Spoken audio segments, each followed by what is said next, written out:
Good morning and welcome, everybody. I really appreciate you joining this first in a new series of East Coast Greenway Alliance webinars. Today's webinar is on our route adoption process, terminology, and design standards.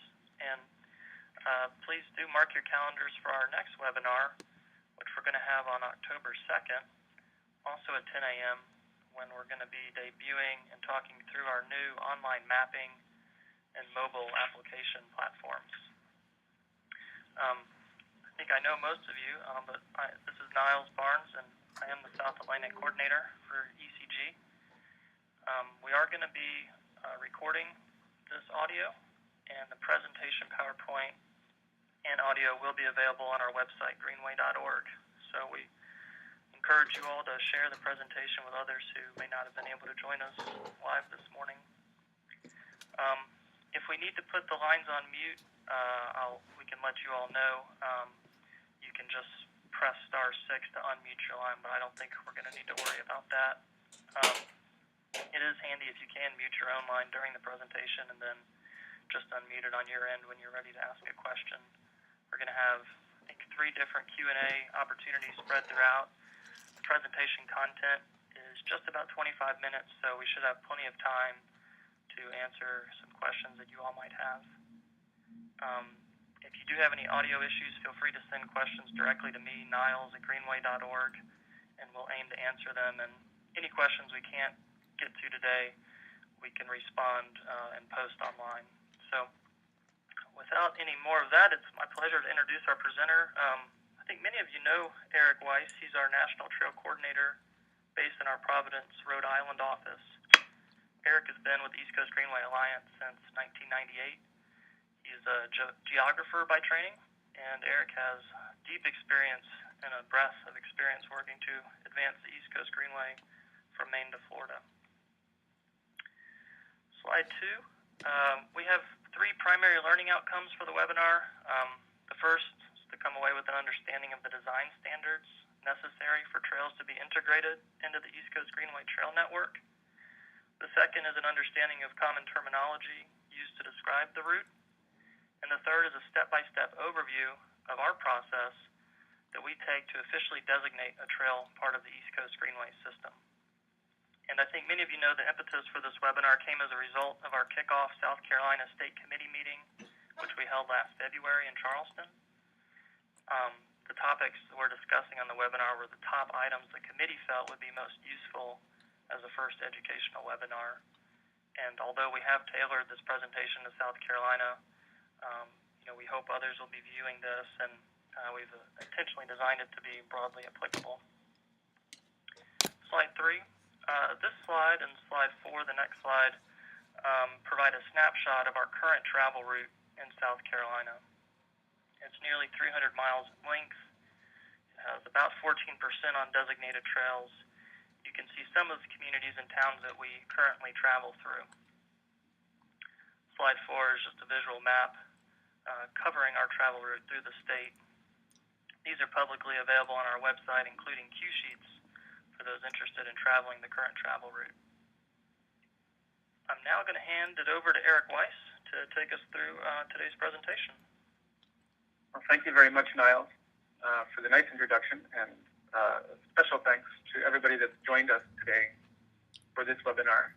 I think it'll be very informative, and as Niles stated, plenty of opportunity for Q&A during the webinar. And of course, Niles and I are both available by phone or email at any time to answer any questions you might have.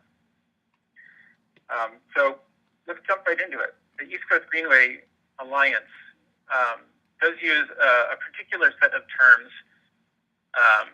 to refer to certain things that we do, which, and those terms aren't always perfectly intuitive to people that are new to the East Coast Greenway. So we are going to walk through some of those. The first one, trail. The word trail can be defined in so many different ways. For the East Coast Greenway Alliance, the place to start the definition is with the AASHTO definition of what is a shared use path. Most, if not all of you, are familiar with this guide, this is sort of the Bible for creating bicycle facilities in the United States, the 2012 edition. It's a kind of an expensive product. We do have Chapter 5, which is the chapter that relates to shared use paths. We've got that scanned as a PDF, so if anybody would like to have a copy of that, please just send an email to me or to Niles, and our email addresses will be posted as the final slide on this webinar. And we'll be happy to send that off to you. So, AASHTO's definition of a shared use path refers to a number of things, but in particular, we want to point to width of the trail, and then we want to talk about surface of the trail. So, AASHTO's definition is for width is what we follow as well, which is it's a two-directional pathway, bicyclists, pedestrians, etc., at least 10 feet wide. And then you'll see that those four bullets refer to when an 8-foot pathway is acceptable. And this is more or less exactly what our organization points to. So if a municipality wants to have their 8-foot path designated as part of the East Coast Greenway, they have to demonstrate to our Trail Council and board, which are our national bodies that approve designations, including new trails as part of the East Coast Greenway trail system. They have to demonstrate that the sight lines are good and there are very few users, so conflicts are minimal. There's plenty of opportunity for one loaded touring cyclist to pass another, that sort of thing. The other element we point to is, as we define the word trail that's acceptable to the East Coast Greenway Alliance, that is the surface. And we use the term firm surface, and that means it doesn't have to be paved. So an asphalt trail is great, concrete. There are a handful of tabby surface trails that are part of the East Coast Greenway system. But there are properly engineered and maintained unpaved but firm surface trails are also acceptable, as long as they're what we call touring bike accessible. So let's walk through a few examples. These are South Carolina examples. Here we are looking at the Harrelson Boulevard Trail. This is a side path that runs by Myrtle Beach Airport. You can see it's a 10-foot wide asphalt pathway separated from motor vehicles by both a curb and about 6 feet of a grass verge. Here's another example of something that is acceptable as part of the East Coast Greenway. This is in North Myrtle Beach. This is a 10-foot section of side path with a curb separation from the roadway. This, I believe, is a tabby surface, which is just fine by our standards in the Barefoot Resort area of North Myrtle Beach. Here we are in Charleston, or perhaps just on the outskirts of Charleston, on the West Ashley Greenway. And here is the section that is not paved. It's a crushed stone surface, and of course the bridge has a wooden deck.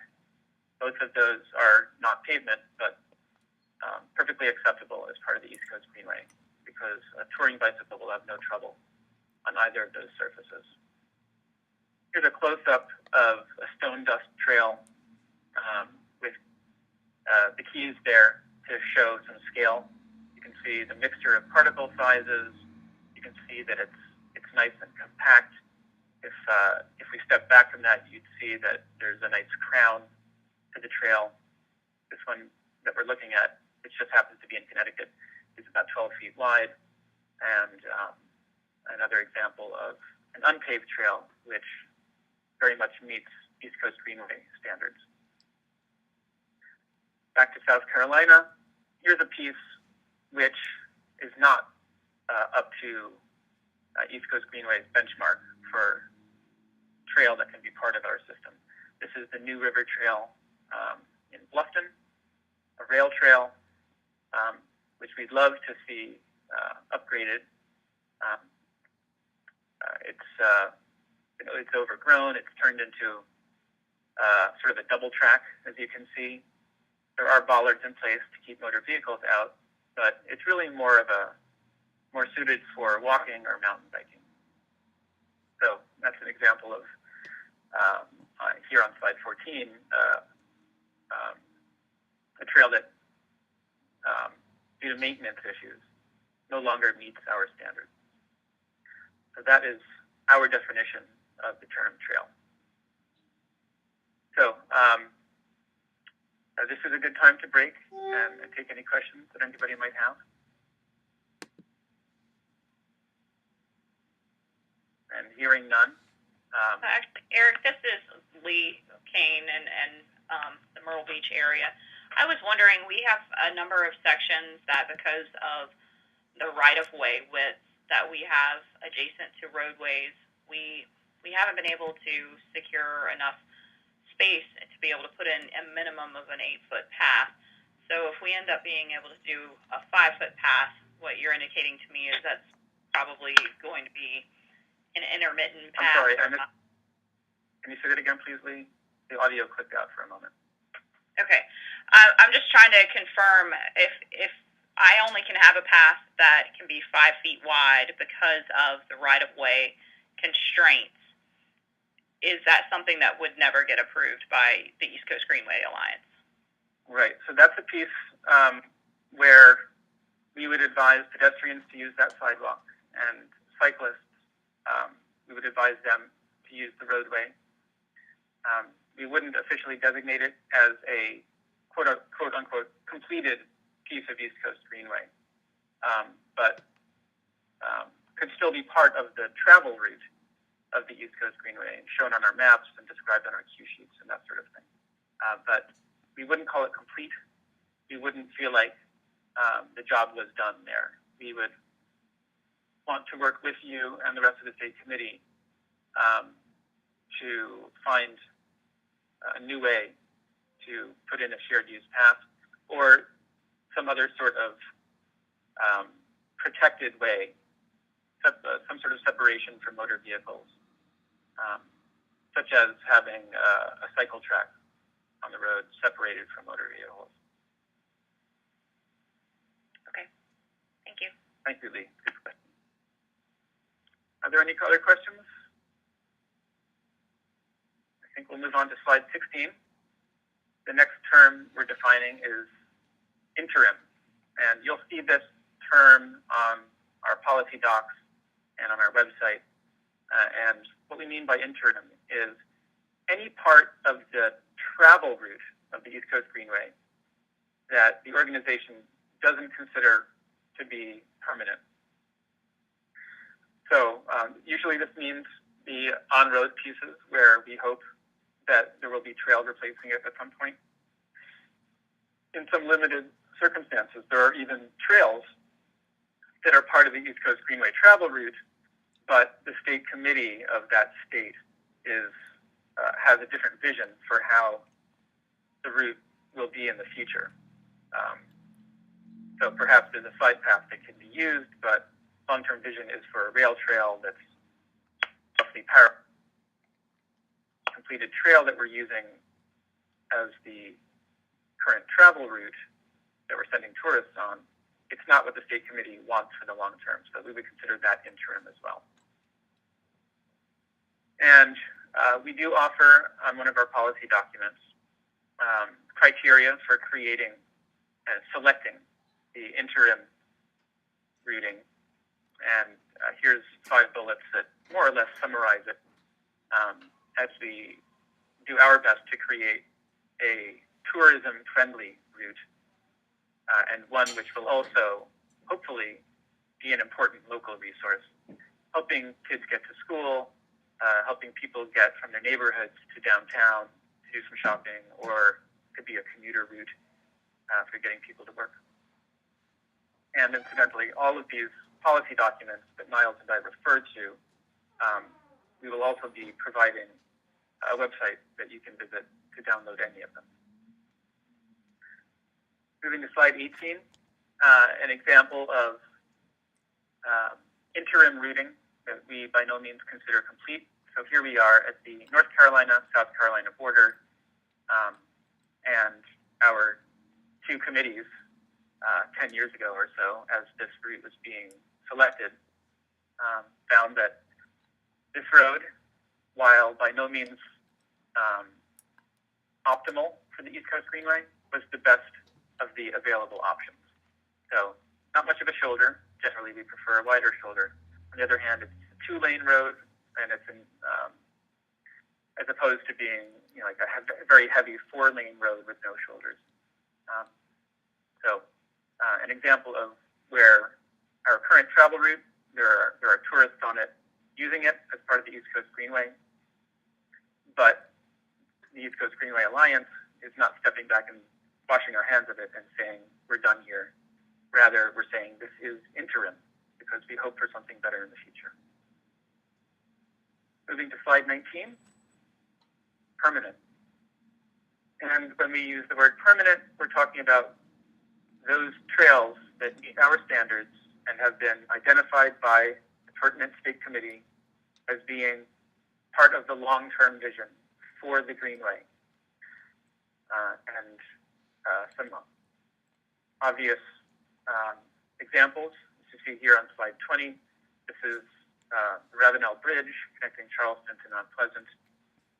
An obvious choice. It's a separated pathway for bicyclists and pedestrians, separated from motor vehicles, and no finer way to get from point A to point B.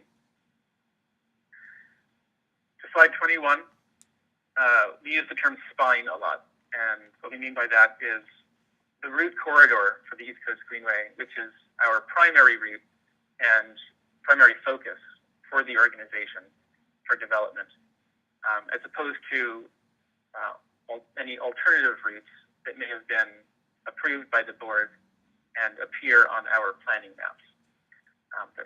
So we're looking here on slide 22 at the map of North Carolina. You can see my cursor on the map here, and the route comes in, the spine route that is, comes in from Virginia over here into the Triangle region,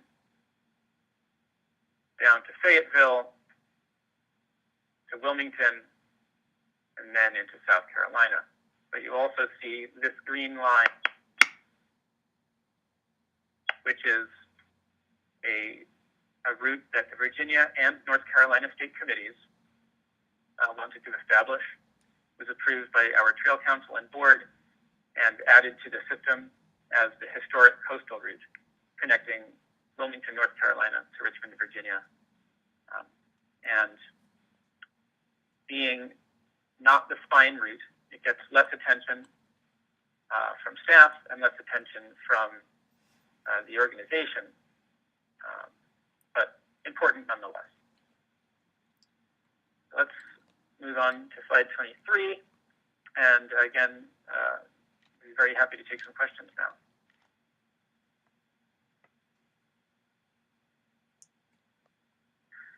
And hearing none, I suppose we can move over to slide 24 and our next term, which is designation. And we'll both define this and talk about the process of designation. So designation is the ECGA's internal process for bringing completed trails that we consider permanent, as just defined, into the East Coast Greenway Trail system. It's a multi-step process. On slide 25, you see the first step is the state committee having defined the route corridor through the state, and the Board of Trustees having approved that defined route. Then the state committee identifies the trails and trail projects that are in that route corridor. So here we are looking at the planning map for South Carolina. The route corridor running from along the coast, basically, from the North Carolina line down to cross into Savannah. And you can see that there are a number of completed trails, such as the West Ashley Greenway, or the trails in the Myrtle Beach area, and also in Litchfield Beach and Murrells Inlet. Being part of, falling inside the route corridor, that means the state committee can then decide that the state committee wants those trails to be part of the East Coast Greenway and put them forward for designation. And work with East Coast Greenway staff, as we see in here on slide 27, to prepare and submit those designation applications. Let's walk through those steps, and all of these documents that I referred to are all available, and Niles would be very happy to send them to you. So on slide 28, we see step 1, filling out a rather simple application form. Slide 29, you see an image of that. This is where we collect basic information. Who owns this trail? Who's the managing agency? How long is it? How wide is it?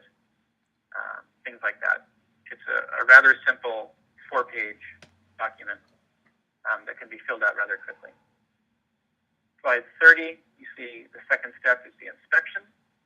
Here on slide 31, you can see a snapshot of the first page of our 2-page inspection form. This is the inspection for phase 2 of the Harrelson Boulevard Trail in Myrtle Beach. The fun part of filling out an inspection form is that you have a really nice excuse to go out and ride the new trail. Something you can do. But the form itself is rather simple and not onerous in the least. Here we are on the next slide. You can see that the next piece is the endorsement. Here on slide 33, you can see an example of an endorsement letter. This is the letter that Mayor Riley of Charleston submitted endorsing the inclusion of the West Ashley Greenway as part of the East Coast Greenway in 2007. And we have also boilerplate endorsement letters that we can provide to make that process a little simpler as well. And finally, the last piece of the application is submitting maps and photos. Here on slide 35, first, we provide a sort of overview showing the general location of the trail in question. There you see a pink oval in the center of the map and drawing the eye into Myrtle Beach. Slide 36, a more close-up view of the second phase of that Harrelson Boulevard Trail, so that our Trail Council and board are fully informed as they vote on these designations. And then finally, submitting 4 to 8 photos that illustrate the quality of the trail, showing surface, showing separation from traffic, showing crossing treatments, if there are stop signs, signals, crosswalks, all those sorts of things. And then finally, once the application materials are together, and Niles will help you with all of that, it goes in front of the Trail Council. And it won't go in front of the Trail Council. Niles will be sort of the gatekeeper there. He won't put it in front of the Trail Council unless we know that it's good enough to be approved by them. We don't want you to waste your time, and we don't want to waste their time as well. So once it gets a thumbs up from the Trail Council, that means they're telling the board, yes, this is good enough. We want this to be part of the East Coast Greenway. And then the next day,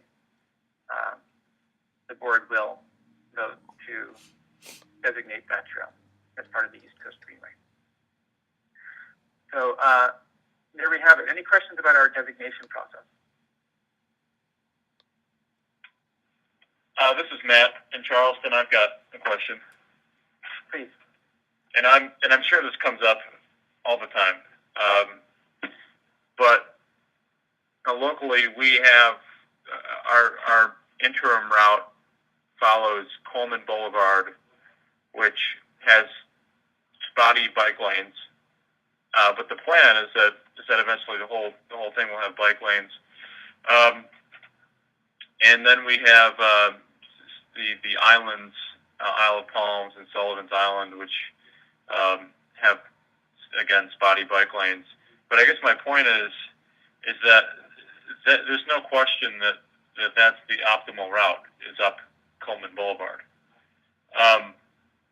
So any other off-road alternative, any separated path alternative, would not be the optimal route.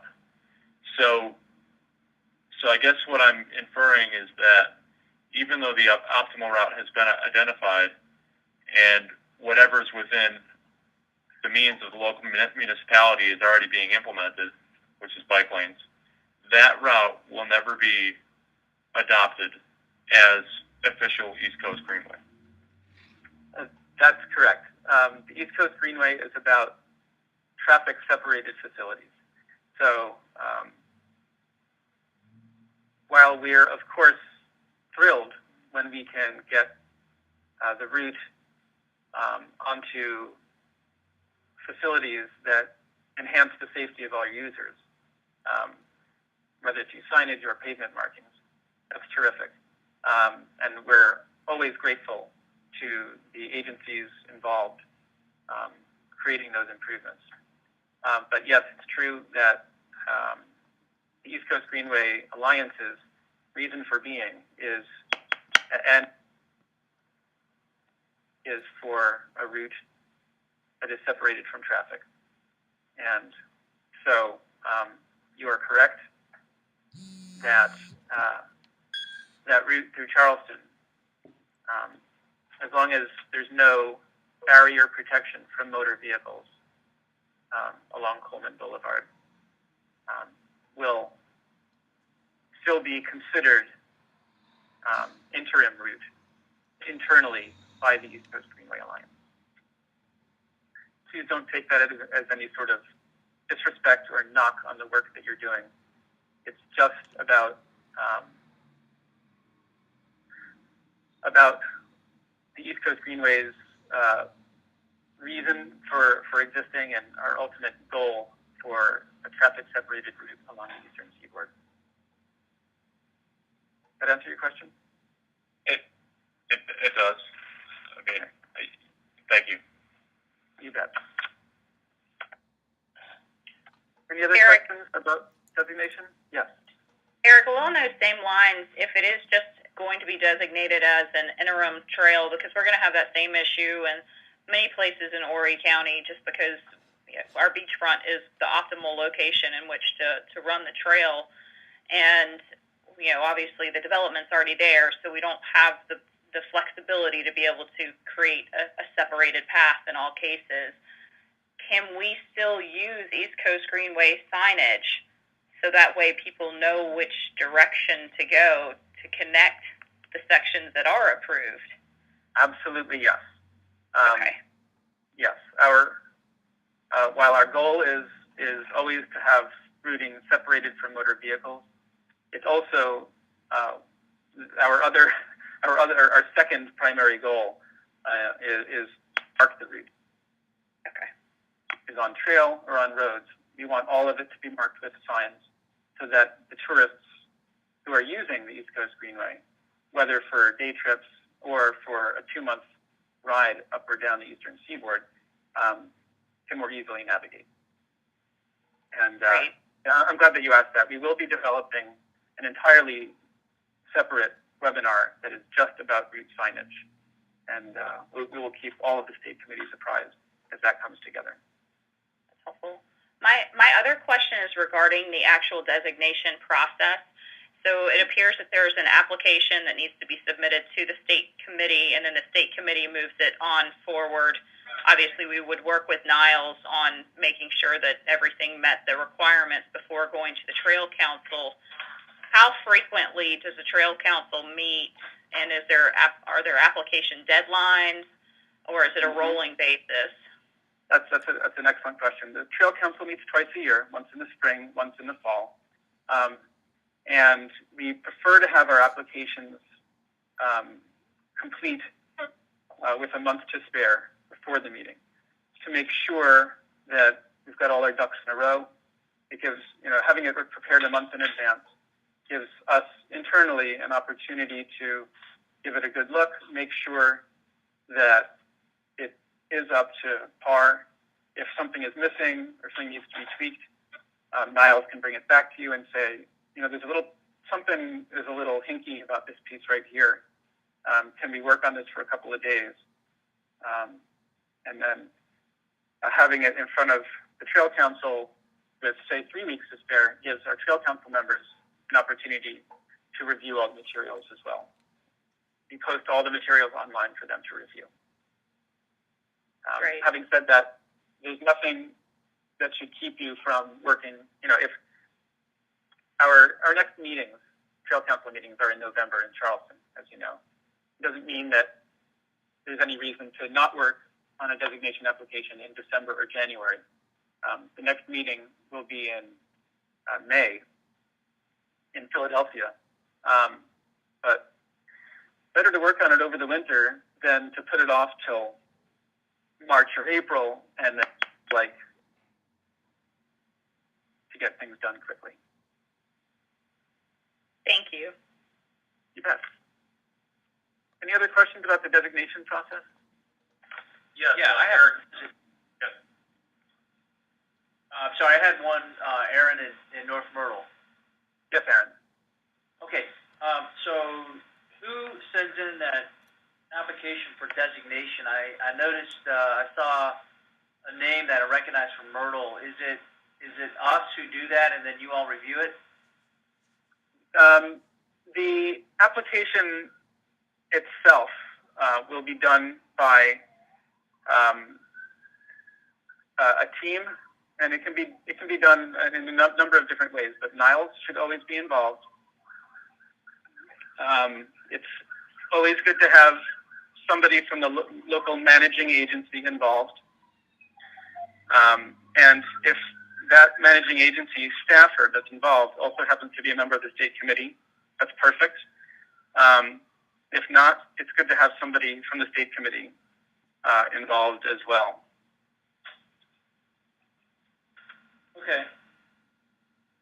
Okay, and can we go back just to the interim trail? I had a question on that. You bet. Okay, so like some of the other listeners, North Myrtle has a similar situation. Ocean Boulevard, it wouldn't be separated from traffic, and as far as I knew, that was the spine route.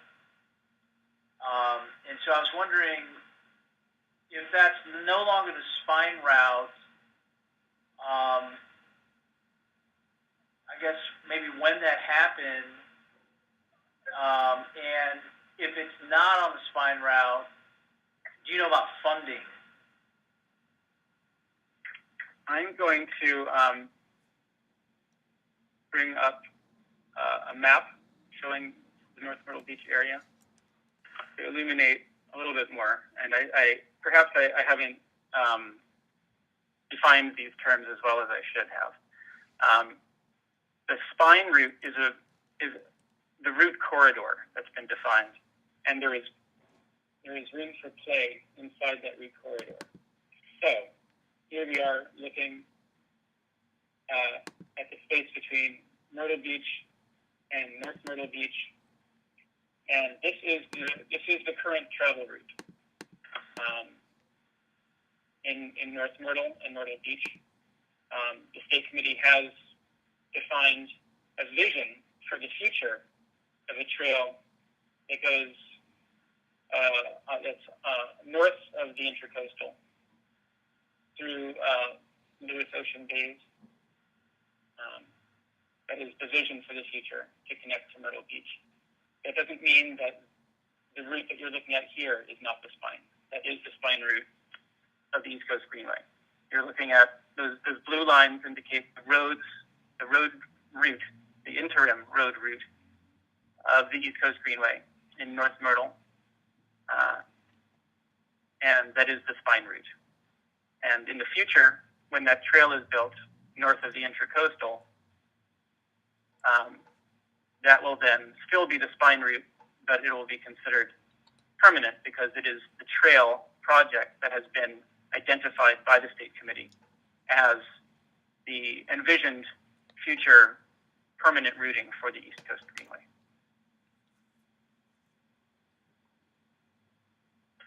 And in the meantime, we would love to work with you to get signs installed along the current travel route. Okay, yeah, I'd love to do that. So yeah, let's try to do that as we move on in the near future. Ocean Boulevard, for example, I think there's maybe 1 or 2 signs down there. That's probably it. Maybe after this webinar, you can get a hold of us and we could meet. We could go from there. Terrific. Niles will certainly be in touch with you, Aaron. Okay, sounds good. Thank you. You bet. And let's go back to questions. Were there any other questions? Yes, this is Chris down in Hardyville, in Jasper County. I think part of the question I had was answered with that last one about who submits the application.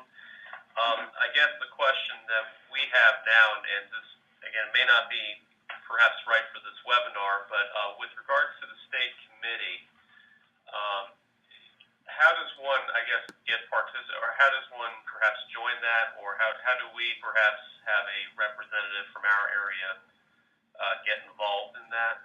And does having municipal representation there help with any application that might come in the future? I think if Hardyville, and we're delighted that Hardyville is interested in having the East Coast Greenway be routed through Hardyville, and that's really exciting. And the first step towards getting there is to be in front of the state committee and make that pitch.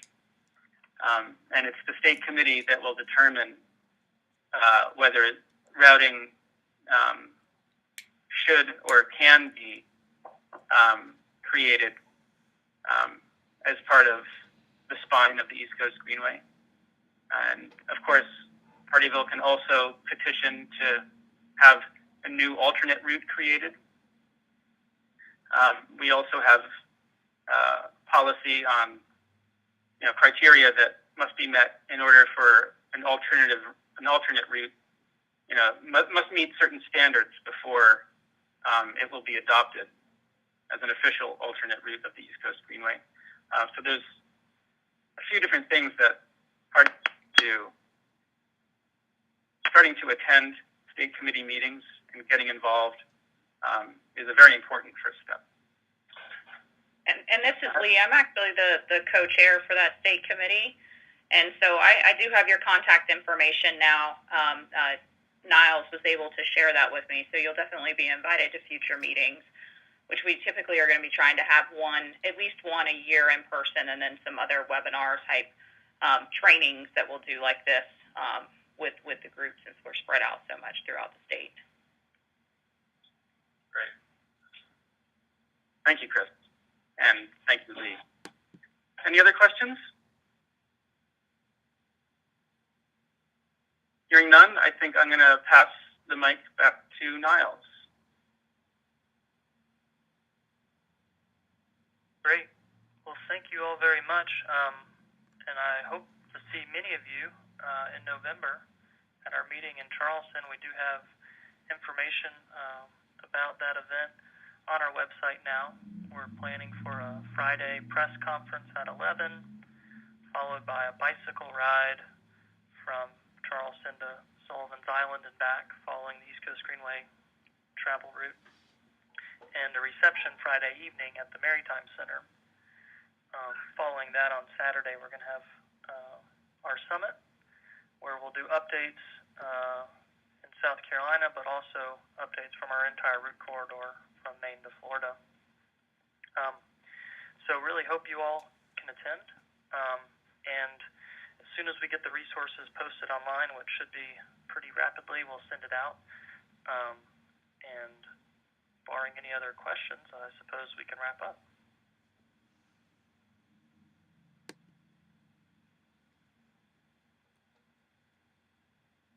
Great. Well, thanks, everyone. I hope everyone has a great weekend, and I look forward to talking and seeing many of you soon. Thank you. Okay, thanks so much for having us. Thanks.